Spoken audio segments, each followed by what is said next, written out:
Hali gani mpenzi mtazamaji popote pale unapotegea runinga ya Ebru Ijumaa hii.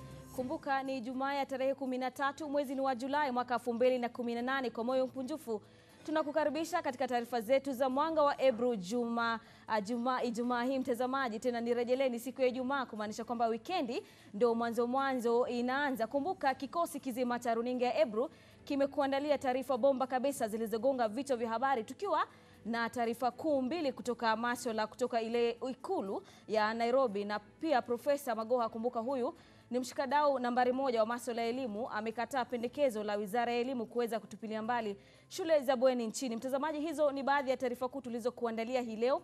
Mimi nafahamika kama Glayds Mungai. Joyce Werimo namuona katika upande wetu wa pili wa studio, na atakuwa akikupa ufasiri wa taarifa tulizokuandalia kwa lugha ya ishara. Kwanza tupate vidokezo.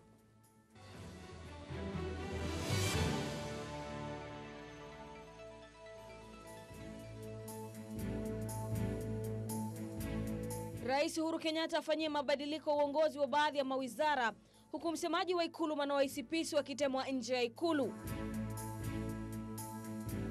Zaidi ya watoto 10 wapoza miguu katika kaunti ya Busia baada ya kupokea matibabu gushi.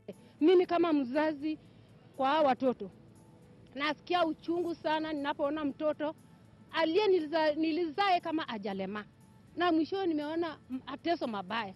Naibu wa Rais William Ruto akemea mauaji yanayoendelea katika kaunti ya Isiolo. Watu wa Isiolo South, Lagdera na Isiolo South, hatuwezi kubali nyinyi. Hatuwezi kubali nyinyi muanze kupigana na kumwaga damu. Na hatimaye wabunge wamtaka dadake Barack Obama au Obama kuepukana na matamshi mabaya kuhusiana na ujio waliyekuwa rais wa Marekani Barack Obama.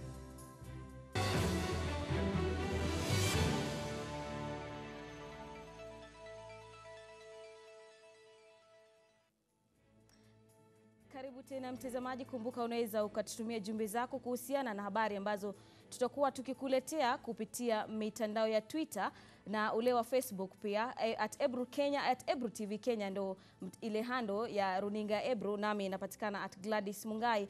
Mtazamaji, moja kwa moja hebu tazamie baadhi ya taarifa zilizogonga vichwa vya habari hii leo. Rais Uhuru Kenyatta amefanyia mabadiliko machache baadhi ya idara za serikali. Msemaji mkuu wa ikulu Manoa Isipisu ni miongoni mwa walioathirika na sasa ameteuliwa kama balozi, huku Kanze Dena akichukua nafasi yake. Waziri wa viwanda Aden Mohamed amehamishwa kutoka wizara hiyo na kuchukua ile ya Jumuiya ya Afrika Mashariki, huku aliyekuwa gavana wa kaunti ya Meru akichukua hatamu katika wizara ya viwanda. Baadhi ya walioteuliwa katika nafasi za katibu wa wizara ni pamoja na aliyekuwa mwenyekiti wa tume ya mishahara yani SRC Sara Serem na mwanasiasa George Makoha. Pia kunaye Samuel George Ochilo Ayako ambaye ni na Chris Mburu. Aidha wabunge wa zamani kama vile Benjamin Langat, Samuel Thoita, Francis Muhoro na Nicholas Oginga na John Kimani ni baadhi ya waliopata nafasi za mabalozi.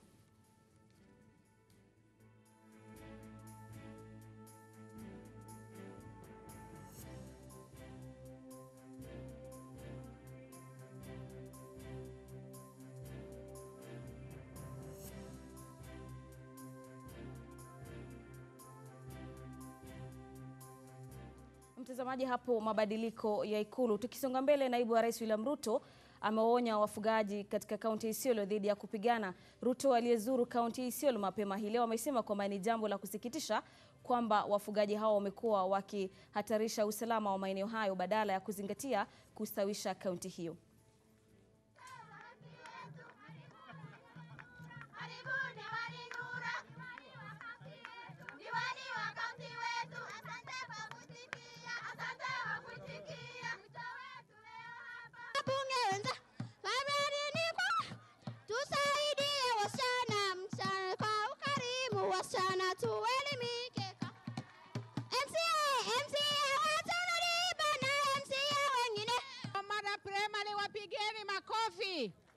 Asanteni sana.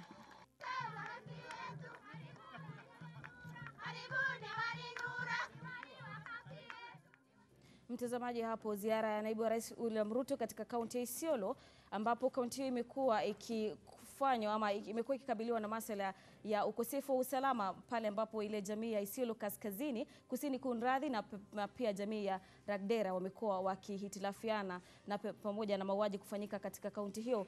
Tusonge mbele sasa na rais amefanyia marekebisho kikosi cha jeshi. Meja Jenerali Robert Kariuki Kibochi ndiye naibu mkuu wa majeshi. Kibochi ambaye awali alihudumu kama kamanda wa kikosi cha Kenya cha Army anachukua mahali pa mtangulizi wake Jenerali Joseph Kasaoni ambaye alijiuzulu kwa msingi ya kiafya. Kibochi amekula kiapo chake katika ikulu ya Nairobi. Brigadia wa kwanza wa kike katika kikosi cha KDF Fatma Mohamed ameandikisha tena historia kwa kuwa mwanamke wa kwanza kuhudumu kama meja jenerali wa kikosi cha KDF. Rais Uhuru Kenyatta akimpongeza kwa ujasiri wake. Wengine pia waliwapishwa katika eneo hilo ama katika ikulu ni Walter Rarira, kamanda wa kikosi cha Kenya Army, na Francis Karanja. Let me begin by saying it is my pride and joy today to launch the first Kenyan woman as a Major General in the Republic of Kenya. I'm looking to you and counting on you to be a positive role model to other women in this republic and to show and to prove to them that there is no limits for the Kenyan women and everything is possible. So I am counting on you, Major General. I congratulate you. And like I say, it is with great pride and honor that today we have the first woman Major General in the Kenya Defense Forces. And I'm looking on you to be an inspiration, a guide, and a counselor also to other women in our country. Congratulations. Nina furaha isiyo na kifani, manake inaonyesha sisi kina mama twaweza pia kuchangia katika mikakati ya usalama ya nchi hii, na tunashukuru viongozi, tunamshukuru rais na nashukuru the Defense Council kwa kuwa na imani nami ya kwamba naweza kuhudumu ama kuchangia katika mikakati ya usalama wa nchi hii. Mtazamaji, tunasema kongole kwa mwanamke huyu ambaye ni brigadia wa kwanza kabisa mwanamke kuhudumu katika kitengo hicho. Tukisonga mbele sasa na kuelekea taarifa ambayo ni ya kusikitisha na kutamausha mtazamaji, zaidi ya watoto 10 katika kaunti ya Busia wanasemekana kupooza miguu baada ya kupokea matibabu ambayo hakufaulu katika zahanati moja katika kaunti hiyo. Wakazi wa eneo hilo sasa wananyoshea kidole cha lawama serikali ya kaunti hiyo kwa kuwatelekeza wana hao. Purity Museo na taarifa kamili. Wangu wote kwa boma yangu wamekuwa. Nyuso zao zinaonyesha uchungu wanaoupata wana hawa. Wazazi wao wakiujua uchungu walionao vyema. Kwa miaka 4 haya ndiyo maisha yao. Zaidi ya watoto 10 wameathirika. Miguu yao imepooza. Masaibu ya wana hawa yanasemekana kuanza baada ya kupokea matibabu katika zahanati moja kaunti ya Busia. Wamezidi kuumia kwa miaka 4. Hakuna mtu amechukua hatua. Wala tagafana wetu kusema tu pole. Wala kuweka tu nini ama kuja kutazama watoto. Wala kuona wazazi. Sasa hii jambo tunaona kwamba ilikuwa mpangilio kabisa ya kutuharibia watoto. Hata hivyo hawajabahatika kupata matibabu ya ziada. Hao watoto wakati ilipelekwa Nairobi, wakakuja kuchukua watoto mara moja. Kuna watu walitumwa wakakuja kufunga matibabu ya watoto. Tunapoongea sasa mambo ya kupeleka hao watoto Kenyatta Hospital, utakuja tena kuona kwamba wanaenda kuzuia. Leo hii kama watazuiliwa tena, hao watoto tutakuja kuacha kwa kaunti hii tu waishi hapa. Watoto hawa sasa na wazazi wao wamekusanyika hapa nje ya afisi ya bunge la kaunti hii wakiwa na matumaini ya kupata msaada kutoka kwa viongozi wao. Tumekuja County Assembly pamoja na serikali yote ya kaunti ya Busia, watoto wapelekwe kwa matibabu kwa sababu ya matukio ambayo yametokea. Tunaomba serikali kuu na serikali ya county government ya Busia mtusaidie. Mimi kama mzazi kwa watoto. Nasikia uchungu sana ninapoona mtoto aliye nilizae kama ajalema. Na mwisho nimeona mateso mabaya. Imagine kama hiyo damu blue. If it is you, what will you say? Hata hivyo, wabunge wa eneo hili wanakanusha madai ya kutelekeza watoto hawa. Assembly kazi yetu tulifanya oversight, tulifanya legislation issues na tukamalizana nayo. Tulipitiza hiyo mswada, nakumbuka nilikuwa kwenye chumba ikipitizwa. Only implementation is the problem here. Department of Health and Department of Education kindly implement these things. It's not good to see children suffering. Purity Museo, Mwanga wa Ebru.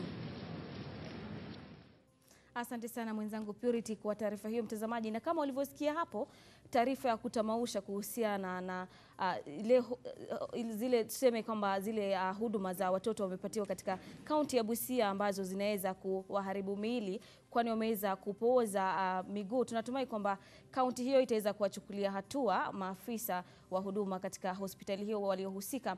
Mtazamaji, hapo jana usiku tuliweza kuzungumza na kiongozi wa wengi katika bunge la kitaifa Aden Duale katika mahojiano maalum na runinga ya Ebru. Duale alisema kwamba chama cha Jubilee kiko imara na kwamba kuhusiana na masuala ya handshake Raila Odinga na Uhuru Kenyatta ndio watakaotoa mwongozo. Hebu tazama taarifa hii iliyoandaliwa na Alan Ochanda.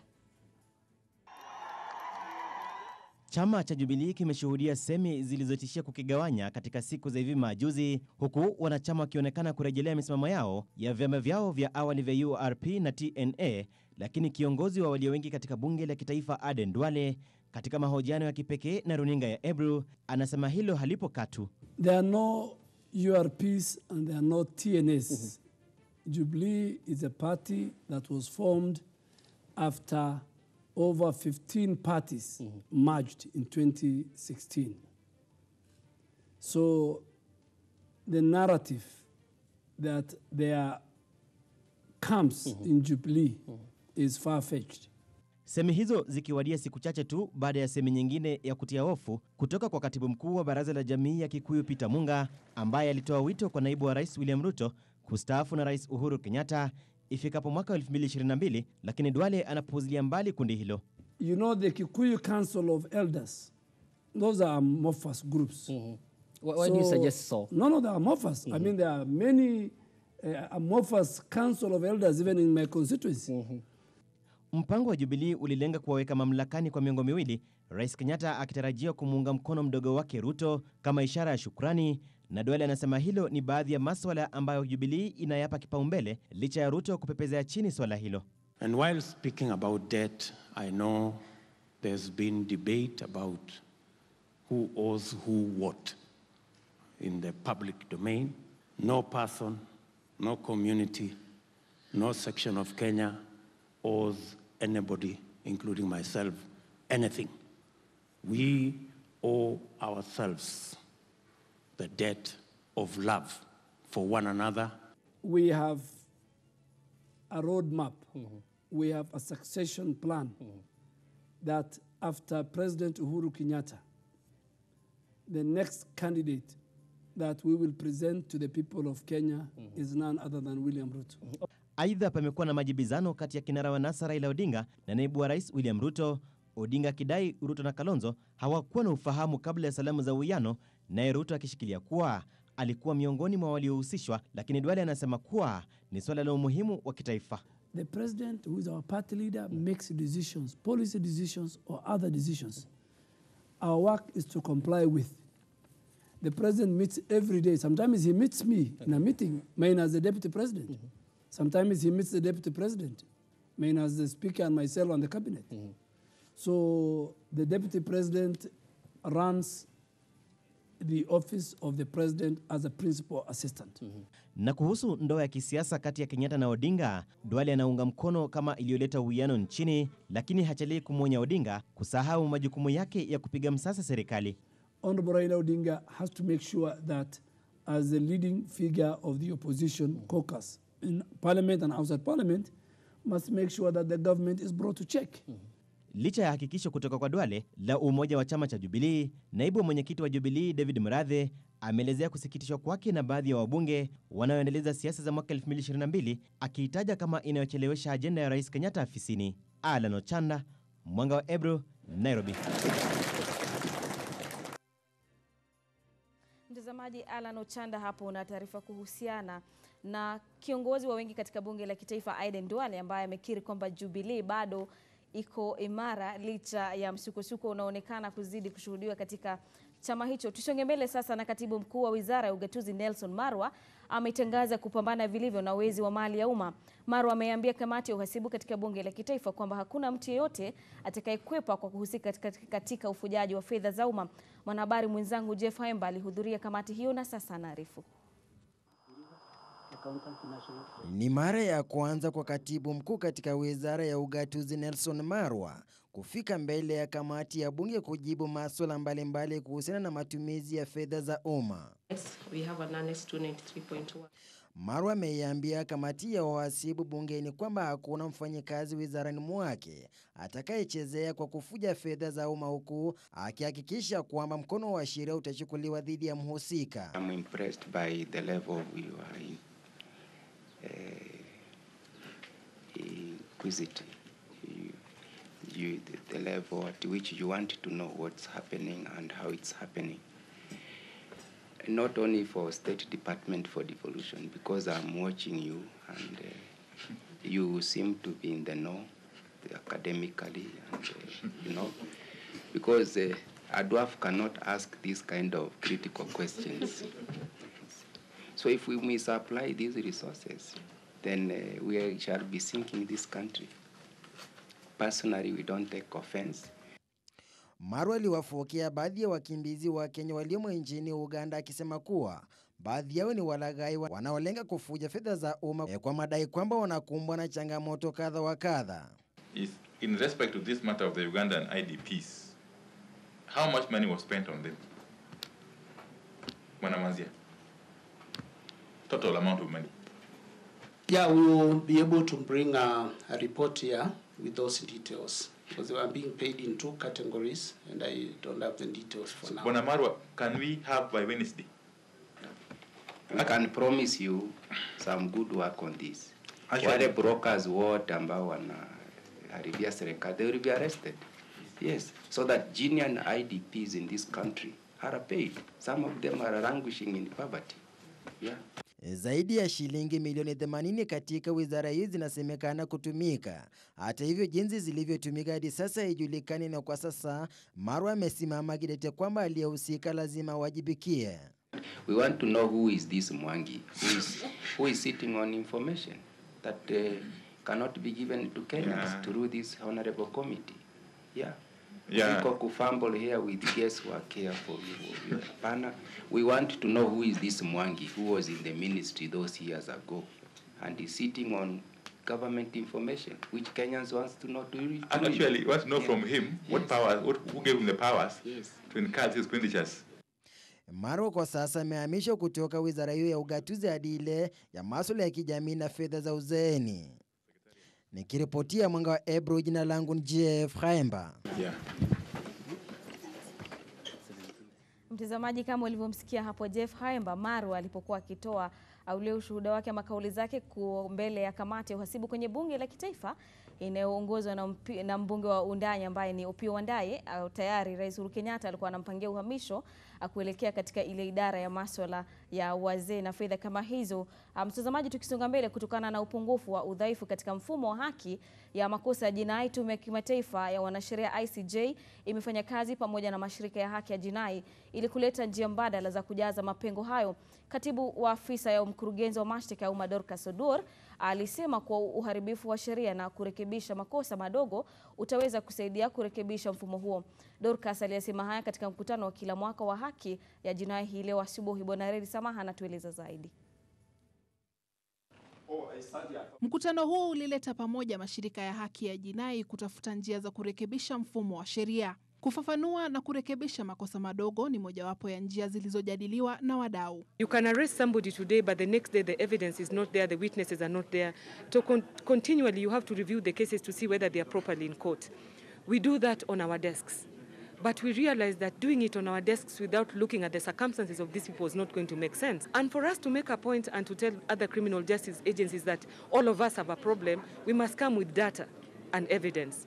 So that is what we were doing, so that everybody can appreciate the weaknesses of the criminal justice system and work together towards dealing with the same. Jaji Mkuu David Maraga katika taarifa yake alisema kuwa mahakama iko tayari kushirikiana na Tume ya Kimataifa ya Wanasheria ambayo inalenga marekebisho katika mfumo wa haki ya jinai. Alisema hayo katika hotuba iliyosomwa kwa niaba yake na hakimu wa mahakama ya juu ya Kenya, Lady Justice Lydia Achode. The judiciary has been and still is undergoing fundamental reforms and transformation in order to enable us to play our primary role, which is to enable access to justice in a more effective and efficient way. The judiciary, under the leadership of the former Chief Justice Dr. Willie Mutunga, launched the Judiciary Transformation Framework, in short, the JTF. The JTF was premised on 4 key pillars, this being people-focused service of delivery. We were focusing back on Wanjiku, transformative leadership,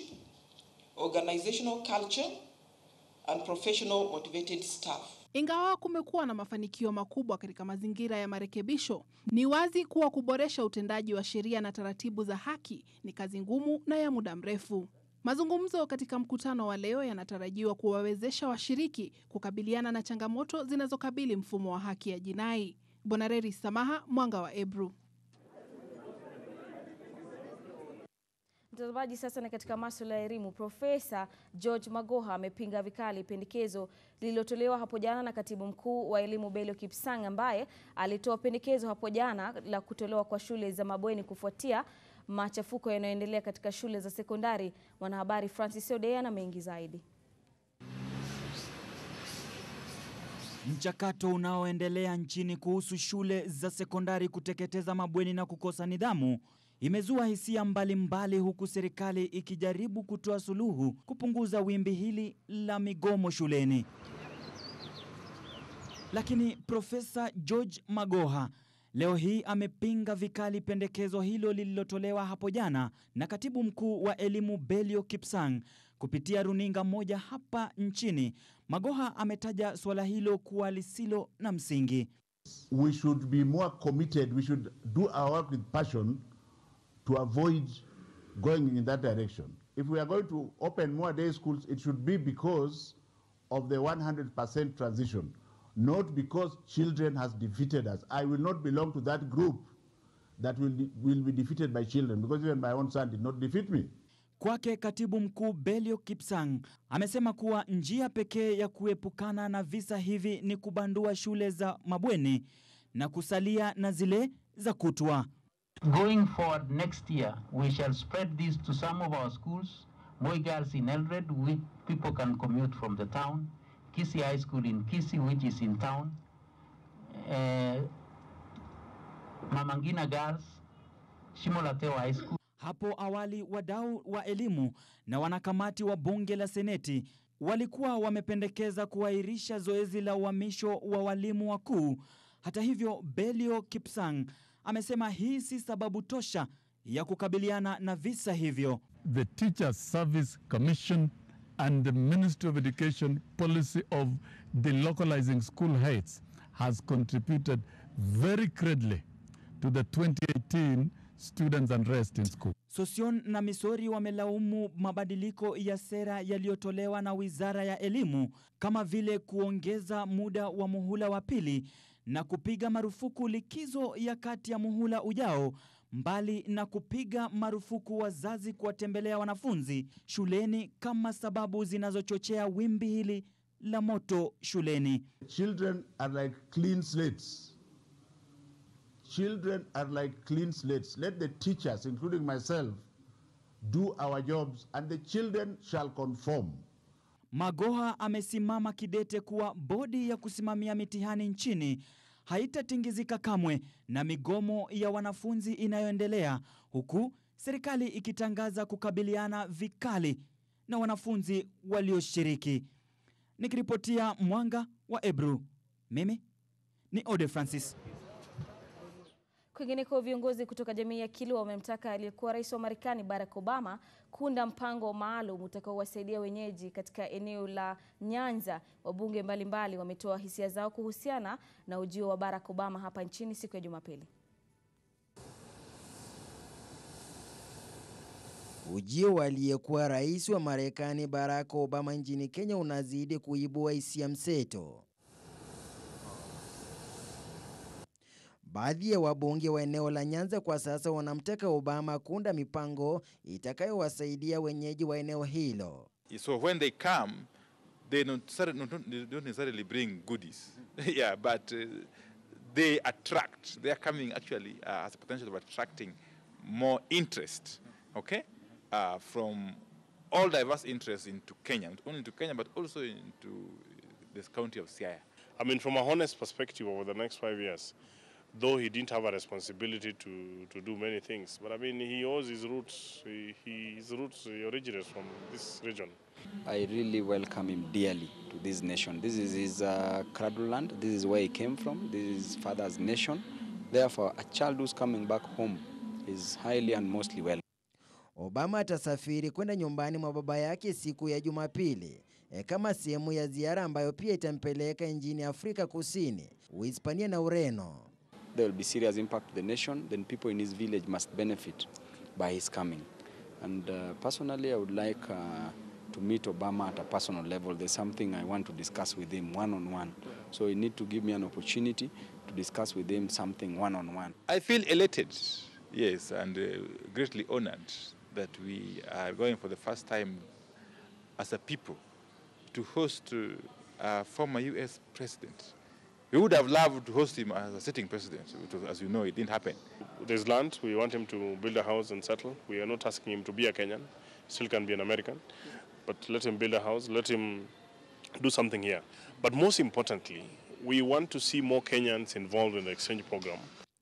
Wabunge Opiyo Wandayi wa Unguja, Mark Nyamita wa Uriri na Babu Owino wa Embakasi Mashariki wanasema kuwa ujio wa Obama wafaa kuleta manufaa kwa jamii ya Waluo na vile vile wa Kenya kiujumla na sio tu kifamilia. Yeah, but his sister talks too much. Yeah. So you want to turn down?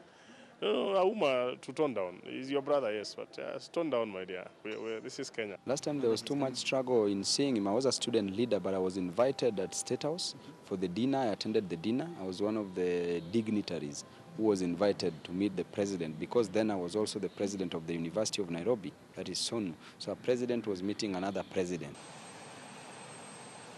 Wakiongea na runinga ya Ebru, viongozi wamesema licha ya kwamba baadhi yao hawajahusishwa katika maandalizi ya ujio wa rais wa zamani wa Marekani, kimsingi ni kuwepo kwa ushirikiano bora kati ya taifa la Kenya na Marekani. So I think it's good for Kenya, and Kenya can only emerge stronger and better off. We would have wanted him to have a session with us to get some of the issues firsthand and where we think his intervention can come. And not only as members of parliament from Nyanza, but I think as leaders of this country. Obama atazuru Kenya kati ya tarehe 15 na tarehe 16 ambapo atahudhuria uzinduzi wa kituo cha michezo na vijana kilichoanzishwa na dada yake Auma Obama. Kituo hicho kilicho kaunti ya Siaya kina lengo la kutoa fursa za elimu na kiuchumi kuwawezesha vijana kusaidia jamaa zao. Na kina malengo sawa na wakfu sawa na wa rais huyo wa zamani wa Marekani. Akiwa nchini Kenya, Obama atakutana na Rais Uhuru Kenyatta na kiongozi wa upinzani Raila Odinga. Nikiripotia Mwanga wa Ebru, jina langu ni Jeff Haemba.